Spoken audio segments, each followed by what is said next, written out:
Le club de l'été avec l'acteur Samy Bouajila jusqu'à 11h sur Europe 1. Notre invité média ce matin, c'est le visage phare du 13h de TF1. Elle vient de retrouver son fauteuil depuis lundi après des vacances bien méritées. Marie-Sophie Lacaro, bonjour.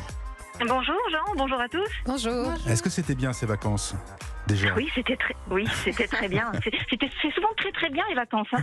Mais c'est super aussi quand les rentrées se passent bien. Oui, donc pas trop dur de les quitter ces vacances pour retrouver le 13h. Ça vous manquait un peu Non. ou pas? Alors non, pas du tout, pas dur de quitter les vacances et ravi de retrouver mon équipe, de retrouver toute l'équipe du 13h et puis nos téléspectateurs. Voilà, il y a un temps pour tout. Je suis ravie d'avoir repris. Est-ce que vous avez gardé tout de même un œil sur le JT de Jacques Legros qui vous remplace pendant l'été? Oui, bah alors un œil, hein. Moi pendant les vacances c'est fait pour ça, c'est fait pour décrocher, voilà. Donc oui, on reste attentif, on regarde ça, mais de loin parce que voilà, on est là aussi pour recharger les batteries, profiter de ce que l'on aime et c'est ce que j'ai fait cet été. Vous avez bien raison. Dernier JT de Jacques Legros à 4,7 millions de téléspectateurs, 5,1 millions pour votre tour. Est-ce qu'il y a un effet Lacaro selon vous? Non, il y a un effet. Jacques a fait une superbe saison, un très très bel été. Il a vraiment performé avec des audiences remarquables. Moi, j'ai la chance d'avoir fait ma rentrée avec un invité de marque, Fabien Galtier, qui est venu nous annoncer la liste des 33 joueurs sélectionnés pour la prochaine Coupe du Monde. Donc, il y a eu un intérêt, je pense, pour cette annonce-là, d'autant qu'elle était complètement originale et inédite. Ça s'est fait sous une forme qu'on n'avait jamais vue. Et j'étais très heureuse d'apporter cette nouveauté pour cet événement-là. Est-ce que vous comptez multiplier d'ailleurs ce type d'événement? Oui, clairement. Dans le 13h, on a envie d'événementialiser peut-être encore davantage toute l'actualité. C'est ce qu'on a fait avec cette liste. Fabien Galtier, il aurait pu égrener une liste de noms comme ça se faisait jusque-là. Ben non, on a voulu y apporter cette vidéo que vos auditeurs ont peut-être vue. On a réussi à emporter tous les Français. Ce sont les Français, des anonymes qui ont donné les noms des joueurs qui vont participer à cette Coupe du Monde. Moi, j'ai aimé cette énergie, cet engouement qu'on a réussi à mettre derrière. Donc oui, on continuera par rapport à la Coupe du Monde de rugby qui va beaucoup nous occuper. Nous, ces prochains mois au 13h. On avait déjà frappé fort en mai puisqu'on avait reçu le trophée de la Coupe du Monde sur le plateau. On a eu 2 fois le président Emmanuel Macron dans le journal de 13h aussi, Bruno Le Maire qui est venu parler du livret A récemment. Donc on va continuer d'événementialiser, oui, effectivement, dès qu'on le pourra. Les téléspectateurs se sont inquiétés pour vous. Déjà, comment vous allez? Vous avez eu une longue absence due à une infection ophtalmologique l'année dernière.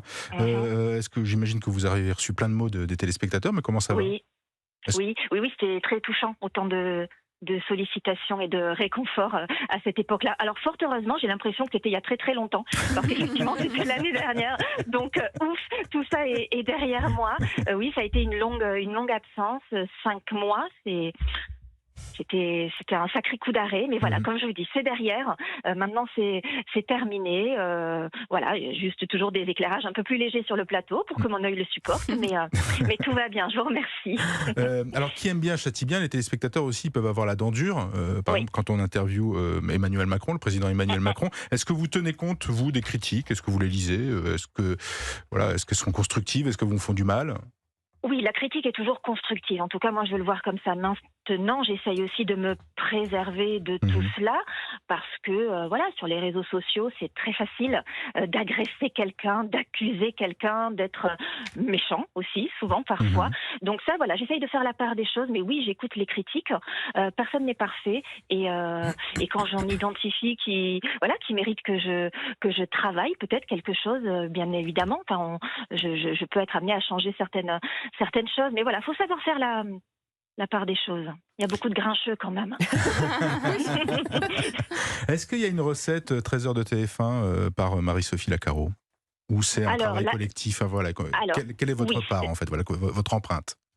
C'est clairement un travail très collectif. Après, puisque vous me posez une question personnelle, moi ce que j'essaye d'y apporter, c'est mon enthousiasme, mon optimisme et mon goût pour les solutions. J'aime pas aborder l'actualité par le biais des problèmes.